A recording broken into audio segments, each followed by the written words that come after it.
So I'm going to put this welt on a pillow. This is my pillow face. The grain runs up, the design runs up. I'm going to start in the bottom right hand corner about 3 inches up from the bottom. I am still using long stitches. I am going to clip my corners. And do I deal with dog ears? No. Instead what I do is, see how I bring it in just a hair?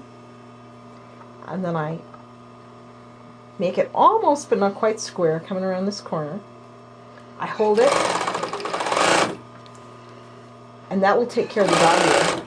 I came in just a little bit. So now you can see me do it on another corner. I clip it. And as I come in, see how I've pulled my welt in.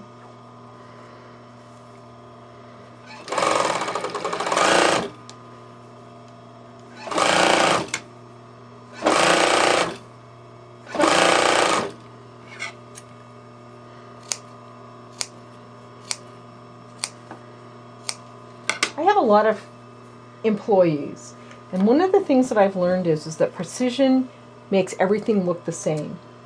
And so if you put all of your corners the same, it helps.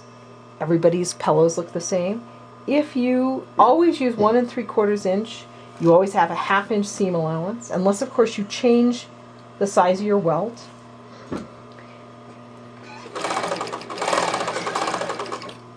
And if you have a problem with it pulling up as you stitch it, and you can't pull the gathers out of your face, what I've learned to do is to put my finger under the welt cord and give yourself just a little extra give there. But I have a tendency, instead of doing that, can you see how I have just a little bit of an arch in my welt cord?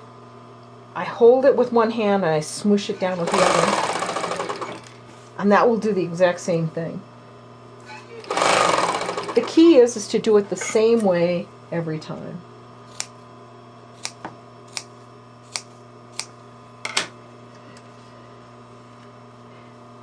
So this is basically about putting an invisible zipper in a pillow. But I thought you might like to see how I put welt cord on too. Now see, I came around the corner. Now I'm going to put my finger under, cause a bridge, hold it down and smoosh it.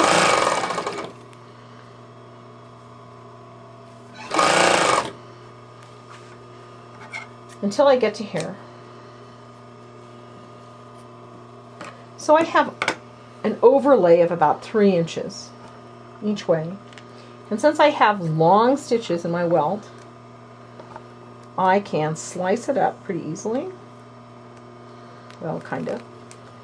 And then what I'm going to do is I'm going to fold my welt cover over like that. I'm going to lay this one on top of it. When you get good, you don't need the pin. You're going to hold it right there, but a pin helps. I am now going to clip off all my extra so that it'll tuck right under there. And then I'm going to cut my welt so it overlaps about 1.5 inches. And then I'm going to shave it. I'm going to cut it in, and I'm going to shave half of it off.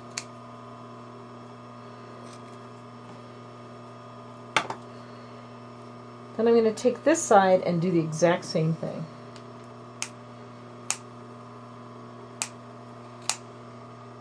This is where a nice pair of sharp scissors comes in handy, but I can't even tell you how many times I've cut my fingers doing this.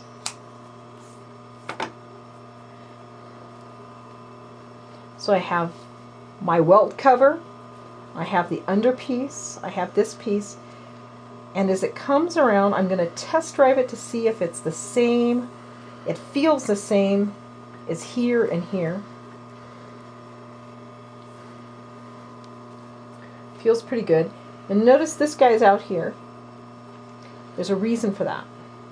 And the reason is that if you catch it as you stitch past, your welt will never come apart.